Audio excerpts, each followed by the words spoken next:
और वही नीट परीक्षा को लेकर के केंद्रीय शिक्षा मंत्री धर्मेंद्र प्रधान प्रेस वार्ता कर रहे हैं। क्या कुछ कह रहे हैं, सुनिए। कमेटी को पूरा पालन करने के उपरांत भी उस कमांड चेन में कहीं ना कहीं ब्रीच हुई है, इसको हम स्वीकार करते हैं। इसकी सुधारने की जिम्मेदारी हम लेते हैं, बिल्कुल सुधारने का हम जिम्मेदारी लेते हैं। और मैं समाज की सभी वर्गों को अपील करना चाहता हूं, ऐसा नहीं कि हम आस पड़ोस में जो माफिया घूमते हैं हमें पता नहीं है। एक सामाजिक व्याधि है, एक सामाजिक व्याधि में सभी सोशल इविल है। इस व्याधि से हमको समाज को मुक्त करना पड़ेगा।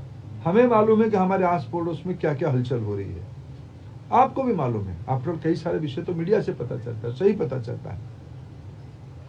मैं आप सभी के सहयोग चाहता हूं, देशवासियों का सहयोग चाहता हूं, नीति निर्धारकों का सहयोग चाहता हूं, राज्य सरकारों का सहयोग चाहता हूं। देश की बच्चों के भविष्य के लिए हमें एक निर्भुल परीक्षा, परिष्कार परीक्षा, स्वच्छ परीक्षा के लिए प्रतिबद्ध है। मेरे ओर से इतना उल्लेख करना था। सर, जो एक सबका मैं लूंगा, एक एक करके इनसे। अंचल थोड़ा आप इधर, अंचल इधर आ जाओ। आप ही को अंचल जिसको कहेंगे हम उसका लेंगे। सर, क्या चूक कभी पता चली है, गड़बड़ी कहाँ पर थी? क्योंकि गड़बड़ी पता होगी तभी तो आप उसको ठीक करेंगे। सीबीआई गहरा तक जाएगी, किसी को इस बार बख्शा नहीं जाएगा। पिछले बार भी बख्शा नहीं गया था, लेकिन इस बार ये मैंने कहा ना, इसकी राधाकृष्ण कमेटी को पूरा लागू करने के बावजूद भी ये घटना हुई है। सीबीआई, आपने देखा होगा, आप लोग ही छपाते हो, सीबीआई ने तुरंत कार्रवाई किया है। सीबीआई इसको तह तक जाएगी। मैं और एक विषय, जो मेन विषय में कहना था, अगले साल से परीक्षा, इसकी जो मूल जड़ है ओएमआर, अगले साल से नीट की परीक्षा कंप्यूटर बेस्ड टेस्ट से होगी। सर, एक प्रश्न ऐसा है कि विपक्ष ने इसमें राजनीतिक आरोप किए हैं कि भाजपा से जुड़े हुए लोगों ने ये पेपर से धांधली की है। मैं उसके उत्तर विनम्रता से नहीं देना चाहता हूँ। ये विषय राजनीतिक है ही नहीं। मैंने कहा एक सामाजिक व्याधि है। इस सामाजिक व्याधि से समाज को मुक्त रखना पड़ेगा।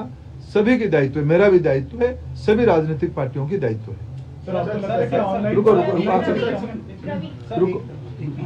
अंचल सर, एक सवाल मेरा है सर, क्योंकि 2024 में भी इसी तरीके की खबरें आई थी। क्या एनटीए के मैकेनिज्म में सुधार की गुंजाइश है, सुधारने की जरूरत है अभी? हाँ, निश्चित रूप में एनटीए को और सुधारने की आवश्यकता है। उसको हमने गंभीरता से लिया। 24 की जो लूफल्स आई थी, 24 की लूफल्स को इस बार हमने पूरा पैक किया था, पूरा ठीक किया था, लेकिन उसके बावजूद भी ये फिर घटना हुई है। इसलिए एनटीए में निश्चित रूप में और सुधार की आवश्यकता है। इसको सुधार किया ही जाएगा। सर, सीबीआई के रिमांड नोट में बहुत स्पेसिफिकली मेंशन किया गया कि एनटीए से जुड़े हुए लोगों के लिंक्स को भी प्रूव किया जाएगा इस बार। पिछली बार ये कहा गया था कि जो मतलब ग्राउंड लेवल का जो छोटा स्ट्रक्चर था, सीबीआई ने जांच वहीं तक करके छोड़ दी थी।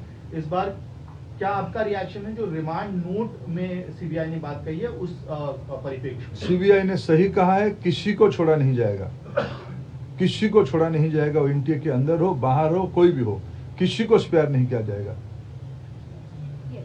सर, मेरा सवाल है कि जब ऑनलाइन अगर परीक्षा होती तो आपको लगता है कि इसमें एरर नहीं होगा?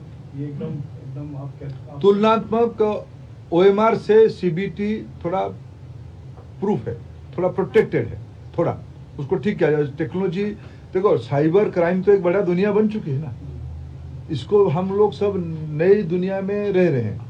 वो भी वहाँ भी चुनौती है, लेकिन हमारे देश की सिस्टम पे हमें भरोसा करना पड़ेगा। और तुलना, ये तो इम्प्रूवमेंट की चीज है। सर, 4 बार अभी तक देखा गया कि पेपर लीक हुआ है। हर बार आपने ये बात कही है कि जीरो टॉलरेंस रखा जाएगा, लेकिन बार बार ये चूक हो जाती है। आखिर में कहाँ थी? नहीं, हर एक बार की नेचर बदल जाती है ना। देखो, ये हम सब एक सिस्टम चलाते हैं।